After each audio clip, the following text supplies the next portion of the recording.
Olá, eu sou o pastor Mirko Levac da comunidade da Fé Church e tenho certeza que Deus vai falar com você através desta mensagem agora. Abra o seu coração e que Deus te abençoe. Sabe, as pessoas em geral não gostam de trabalhar. Principalmente quando a recompensa do trabalho não é o que você gosta de receber ou o que você acha que merece receber. Você pode falar, não, mas eu sou trabalhador, eu gosto de trabalhar. As exceções que nós encontramos são muitas.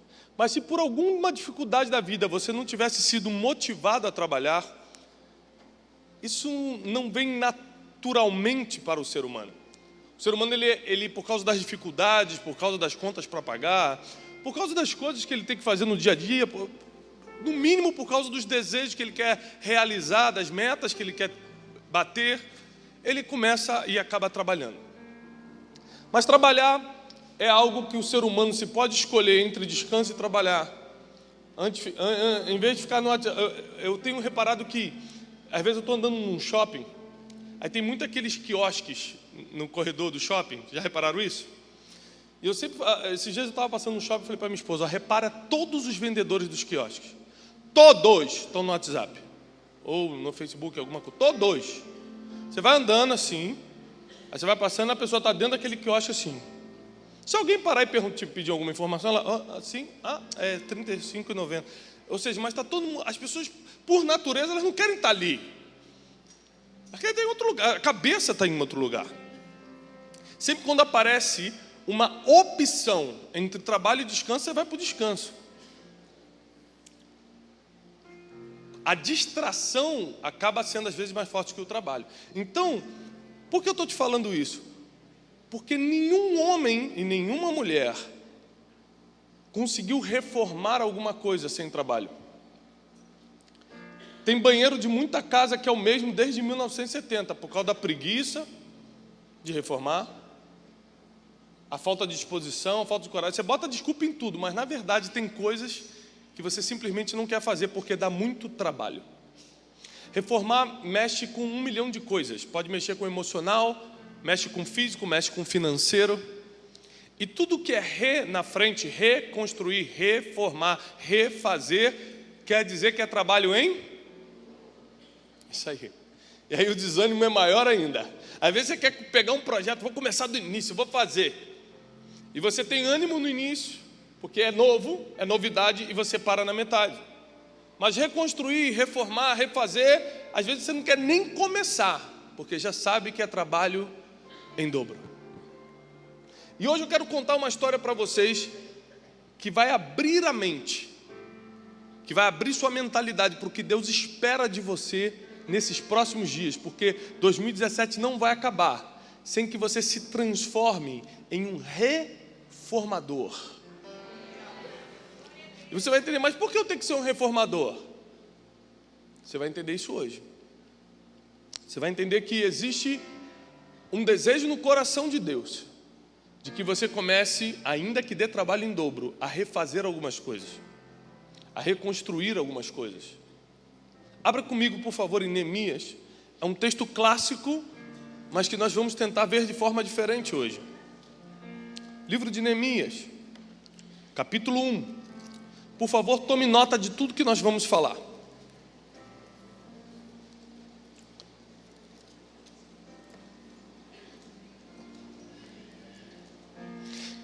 Versículo 2, veio Anani, um dos meus irmãos, ele e alguns de Judá.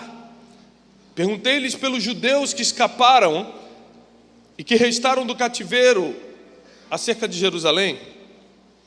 E eles me disseram, os restantes que ficaram do cativeiro, lá na província, estão em grande miséria e estão em desprezo.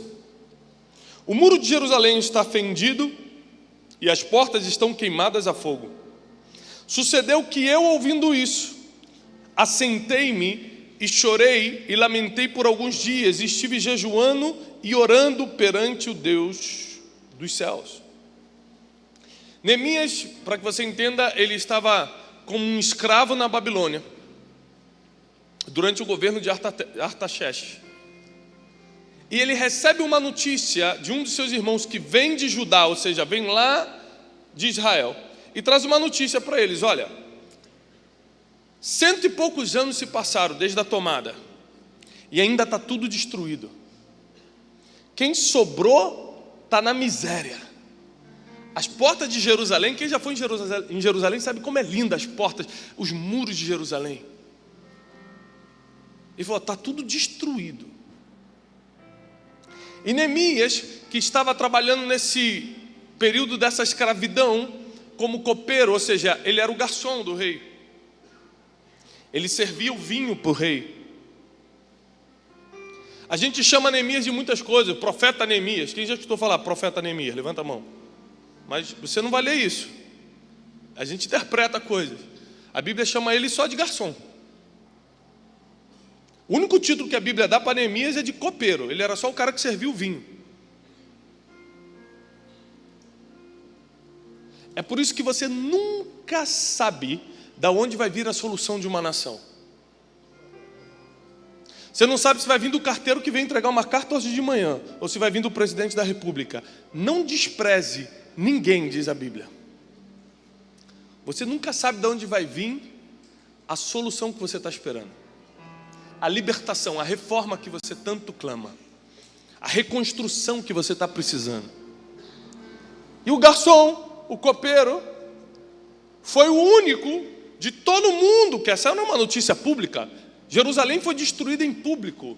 Todo mundo sabia que Jerusalém estava em ruína, mas quando isso caiu no ouvido certo, no ouvido de quem não tinha medo de trabalhar, não tinha medo de fazer em dobro, quando a semente caiu na terra certa, quando a palavra veio para os ouvidos corretos, a Bíblia diz que ele sentiu a dor dos outros, porque ele estava tomando o melhor vinho e morando num palácio.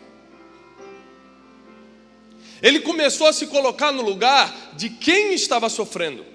Primeira coisa que define quem será um reformador dessa geração: as motivações. O porquê você vai fazer o que está pensando em fazer. Vou montar um ministério. Por que você quer montar um ministério? Eu quero ir pelas nações. Por que você quer ir pelas nações? Vamos primeiro definir as motivações, porque Neemias só partiu para fazer esse trabalho em dobro, porque a motivação dele era tirar o povo de Jerusalém da vergonha. Está escrito: eles não vão ser mais opróbrios, eles não vão ser mais injuriados, envergonhados. Então a primeira coisa que ficou bem definido, mas bem claro, eram as motivações. Ele se colocou no lugar do povo e falou: eu vou reconstruir essa cidade, eu vou refazer, eu vou reformar. O nome dessa conferência me chamou a atenção: Reformadores e Avivalistas. Porque a palavra reforma vem de dar uma forma ao que já existe. Grave isso. É dar uma forma ao que já existia. Jerusalém não foi construída por Neemias, ela foi reconstruída. Já existia, ele só deu a forma para o que já existia. E a palavra avivamento vem de voltar a ter vida. E sabe o que é o legal da matemática? É que você nunca vai encontrar um avivamento antes de uma reforma. Porque primeiro Deus vai voltar a dar forma ao que estava destruído, para depois dar vida. Se você der vida num lugar que está todo destruído, é questão de tempo para que a vida morra. Veja Lutero, século XV, Deus levanta um reformador. O reformador é corajoso, gosta de trabalho em dobro. Ele vai reforma a igreja. Século XV e século XVI foram séculos de reforma, de mudança de mentalidade, mudança, quebra de paradigmas. Século XVII começam os avivamentos. Século XVII, século XVIII, século XIX, aí vem Wesley, vem Whitefield, vem Spurgeon, vem Charles Finney. Começa a se levantar os grandes avivalistas. Porque uma reforma, alguém pagou o preço para reformar, deu uma nova forma e preparou para a vida voltar. Então não clame por um avivamento se você não está vendo reformadores trabalhando, porque é uma questão matemática. E aí, sabe qual é o legal? Que Neemias colocou o olho naquele problema e falou assim: eu consigo resolver. E só recebe governo quem resolve o problema. Se você está fugindo de problema, prepare-se para ser um fujão o resto da vida, porque nunca vão parar de vir. Agora, se você se especializar em resolver problemas, prepare-se para receber um governo e um governo alto, porque todo mundo quer passar a bola para quem sabe resolver os problemas.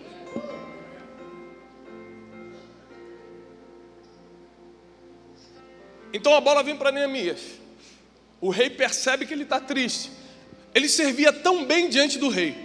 Um escravo, um judeu servindo de escravo na Babilônia, mas que tinha a atenção do rei, que era o todo-poderoso na época. A ponto que do dia que ele entrou triste, o rei percebeu. Ou seja, ele era um escravo que trabalhava rindo, porque quando estava triste o rei percebeu. Ele era um escravo que estava alegre com a situação que Deus colocou a ele. Porque a Bíblia diz, em tudo dai. Você reclama só porque não lê a Bíblia. Porque se lesse, quando chegasse a carta de demissão, você fala, glória a Deus, Deus está preparando a minha empresa. Até que fim, Senhor, glória a Deus, obrigado. Você nunca vê dessa forma, você vê, não acredito, eu dei oferta domingo, ai meu Deus.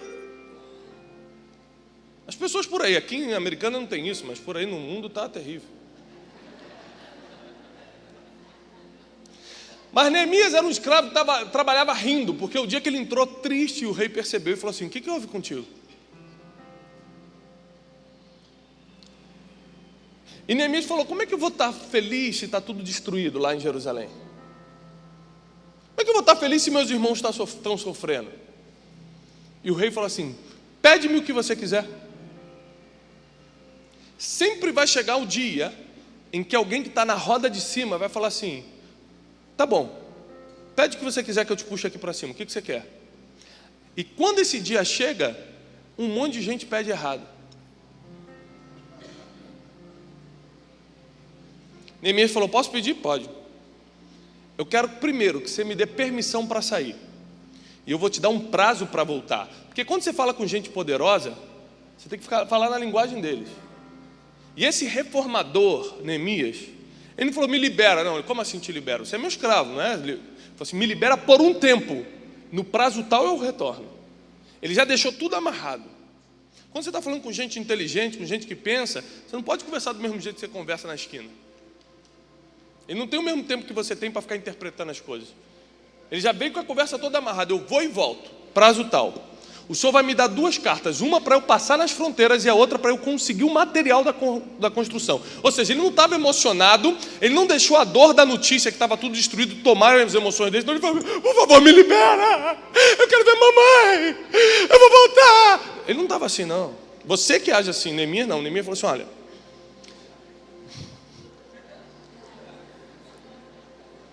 me dá o prazo tal para eu ir, o prazo tal eu vou voltar. Me dá as cartas. Não adianta só você me liberar sem a estratégia. Eu preciso das cartas para passar nas fronteiras. Eu sou um estrangeiro escravo.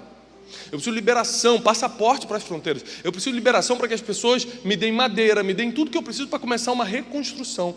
E o rei atendeu o pedido de Neemias. Uma conversa começou uma reforma na Cidade Santa. Uma conversa. Tem gente que está 1 ano tentando apresentar o projeto para os outros e nunca dá certo. Está fazendo, vou reformar o Brasil. E nunca começa nem...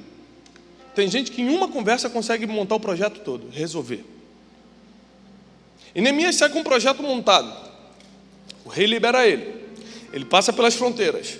Começa todo o projeto. Vai reunindo as pessoas, reúne a equipe. Chega em Jerusalém, aquela festa. E aí no versículo 16 do capítulo 2 diz assim, e ninguém soube quais eram os planos de Neemias. Nem os magistrados. Agora vai começar a falar até de homens de Deus, de pessoal que estava envolvido com ele, os próprios judeus que tinham interesse na reconstrução. Nem os magistrados souberam onde eu fui, nem o que eu fazia, porque ainda nem aos judeus e nem sequer aos sacerdotes, nem aos nobres, nem aos magistrados, nem aos que demais faziam a obra, até então eu não tinha declarado coisa alguma.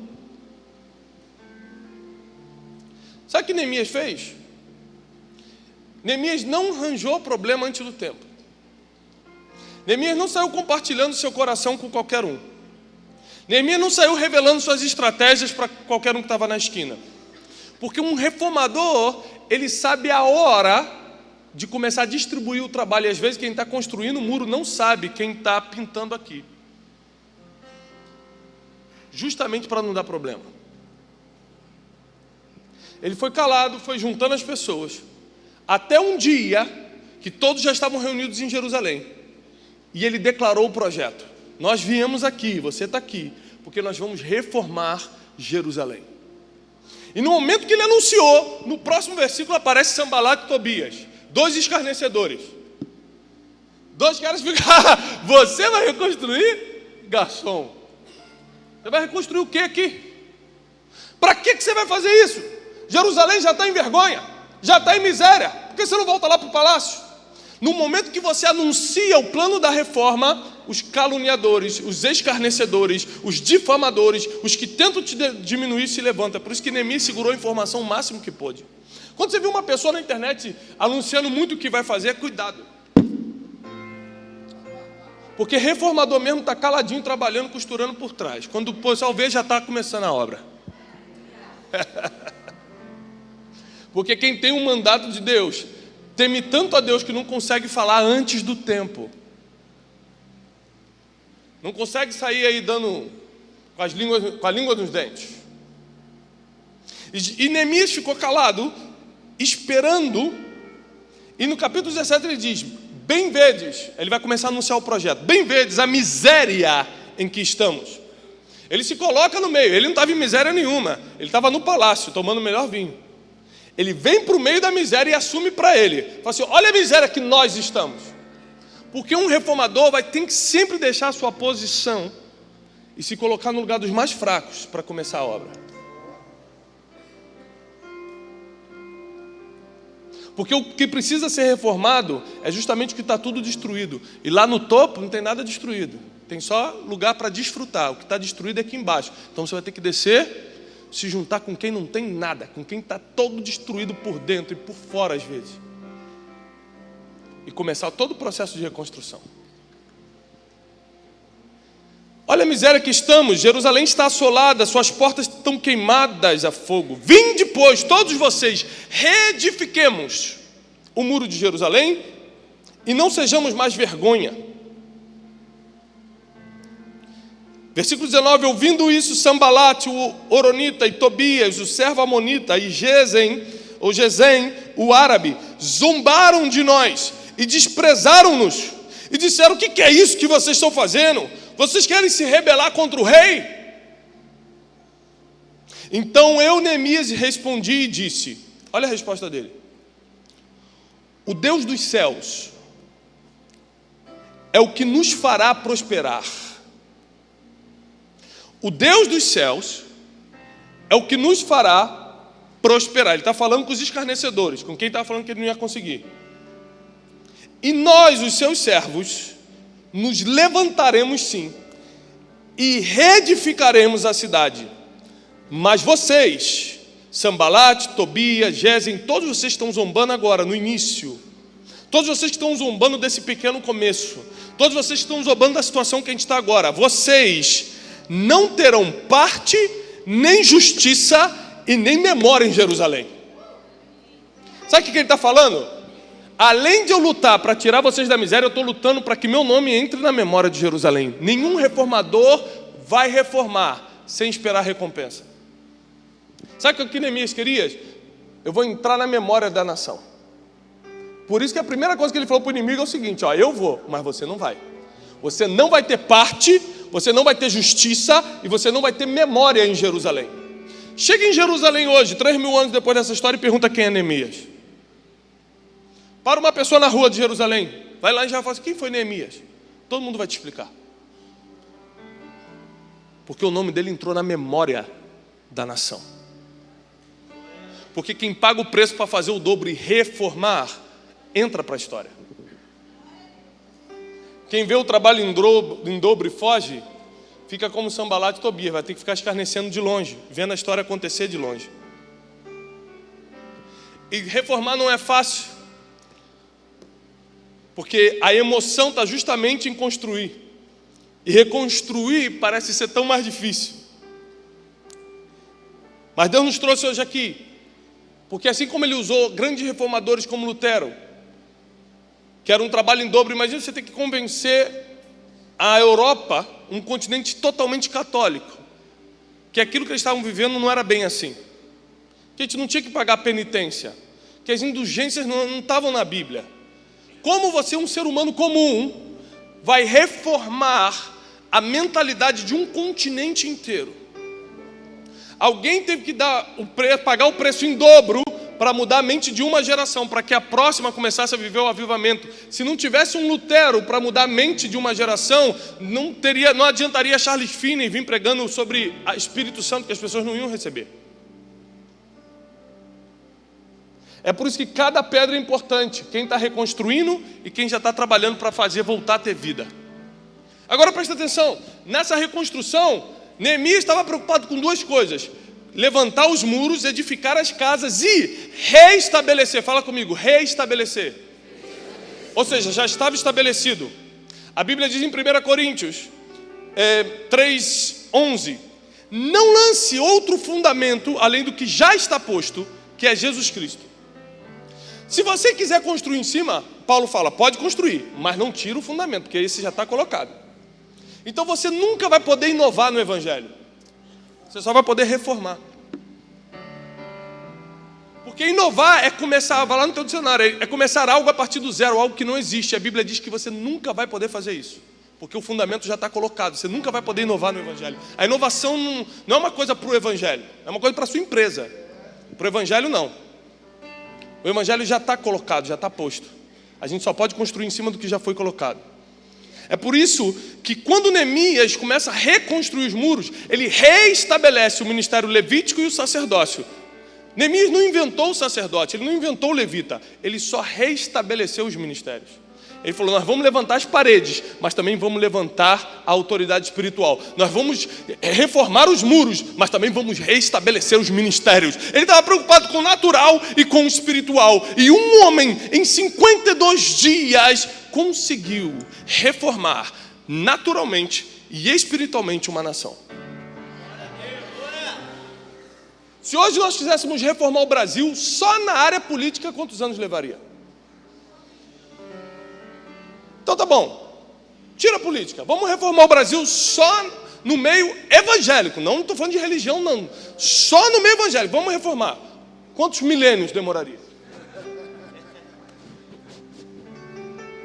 Vem a Bíblia, que é a verdade absoluta, e diz, um homem comum, que trabalhava de garçom, sentiu a dor de um povo, teve a motivação correta, deixou o lugar que para um escravo era até de honra, voltou para o lugar da miséria, assumiu a responsabilidade, tomou o trabalho em dobro para ele, começou a administrar bem a divisão de trabalho, você faz isso, você faz aquilo. Tinha gente que ele botava pá de pedreiro numa mão e espada na outra. Está na Bíblia. Assim, ó, você trabalha com essa mão esquerda e com a direita você fica esperando se vier inimigo.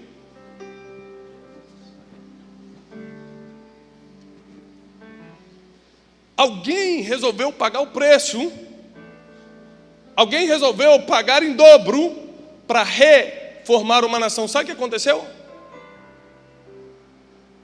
Aquele povo se juntou, os sacerdotes se juntaram, a linhagem dos nobres de Israel se juntaram e falou, não tem ninguém melhor do que você para governar sobre Israel.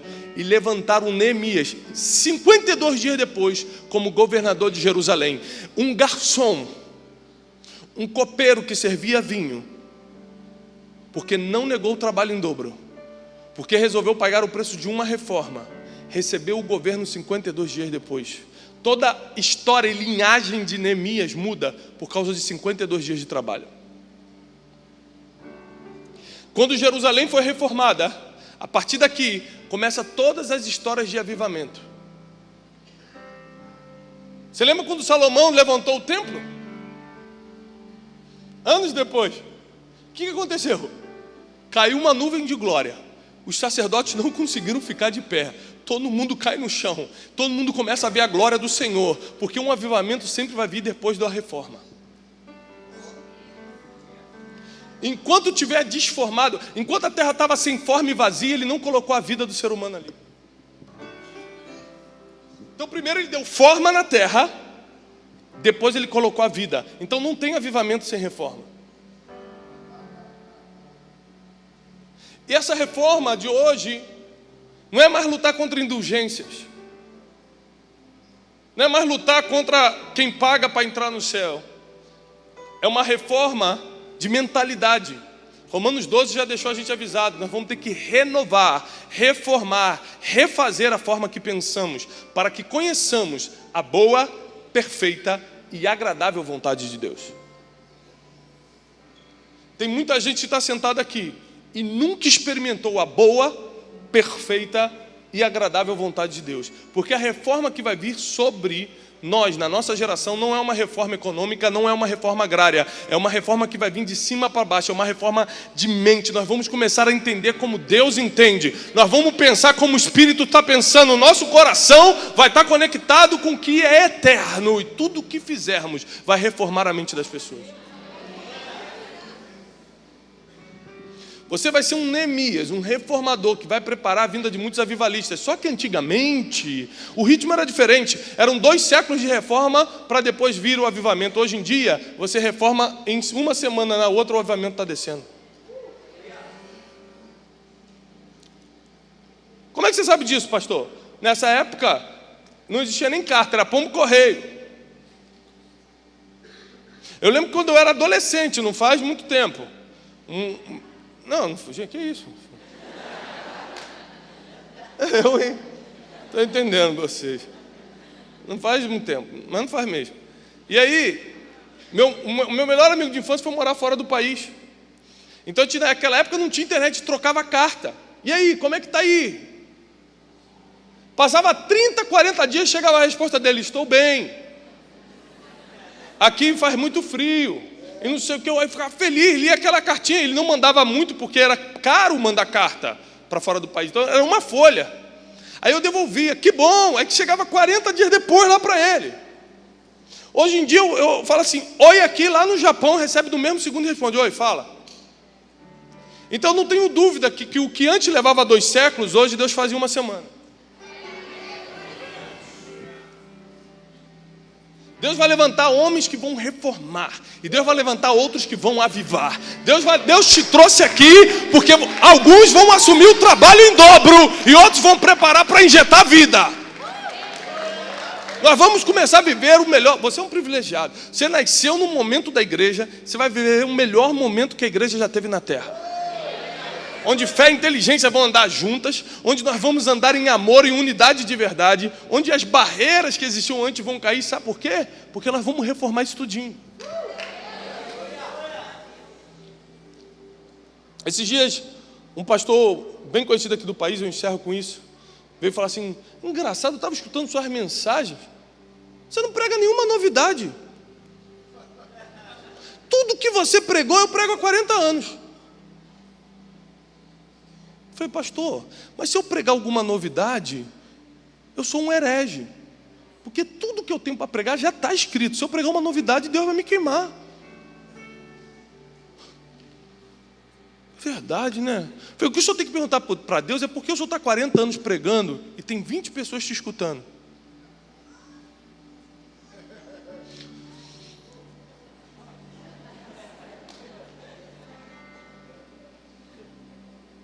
Porque existem pessoas que não querem pagar o preço de trabalhar em dobro para reformar. Não querem reformar nem seu comportamento, quanto mais a nação. Não querem reformar nem sua forma de pensar, quanto mais um continente. Tem gente que não quer deixar uma coisinha para trás, não quer perdoar quem está ali do lado, não quer deixar o passado no passado e quer reformar alguma coisa, não tem como. Você primeiro vai ter que passar pelo processo de reforma para depois reformar outros. É por isso que você tem que estar com o teu coração aberto hoje à noite, para você ser reformado. Porque depois que ele fizer a obra completa, porque aquele que começou a boa obra é fiel para terminar. Quando ele terminar contigo, ele vai te enviar para você começar a mudar os outros. E muitos de vocês estão sonhando com o ministério. Deus vai levantar vocês como verdadeiros reformadores. Outros já vão vir como avivalistas, mas se prepare. Essa geração é uma geração que vai experimentar o que Neemias experimentou. Nós vamos preparar o próximo passo. Nós vamos preparar a próxima geração. Nós vamos construir para que os outros possam receber vida. Eu quero profetizar sobre você. Você que está aqui, e enquanto nós estávamos ministrando a palavra, você falou assim: é isso. Deus me chamou para ser um reformador. Eu vou pegar o que está destruído, o que está desconforme, o que está fora de lugar, e vou fazer voltar ao plano original. E quando eu encaixar o que tem que encaixar no plano original, a vida vai se manifestar, avivamento. E se você sabe que essa palavra é para você, corre aqui na frente, nós temos 2 minutos para orar por vocês. Eu não posso sair sem profetizar sobre a tua vida, sem declarar que se você sabe, só se você sabe, se você sentiu que isso é contigo, você sentiu que é para você, Deus já tem te dado até ferramentas para reformar. Tem gente que quer reformar, mas não tem ferramenta. Para alguns aqui, Deus tem dado até as ferramentas de avivamento, as ferramentas de reforma. Pai, nós queremos profetizar na autoridade do nome que está sobre todo nome. Que cada jovem, cada homem, cada mulher que estão aqui serão reformadores, estrategistas. Vão mudar a mente de uma geração, a mentalidade de uma geração. Outros serão levantados como aqueles que vão trazer de volta à vida quem já está até morto. Avivalistas. Que quando abrirem a boca o Espírito Santo vai encher o lugar como fumaça. E como não conseguiram ficar em pé na inauguração do templo de Salomão, não ficarão em pé diante do que vai sair da sua boca através do Espírito Santo. Nós declaramos na autoridade do nome de Jesus que tudo que está fora de ordem vai voltar para a ordem, para que Deus possa começar a estabelecer a vida. Nós profetizamos que quando você ver o trabalho em dobro, você vai chamar a responsabilidade para você e não vai fugir do trabalho. Porque reformar é trabalho em dobro.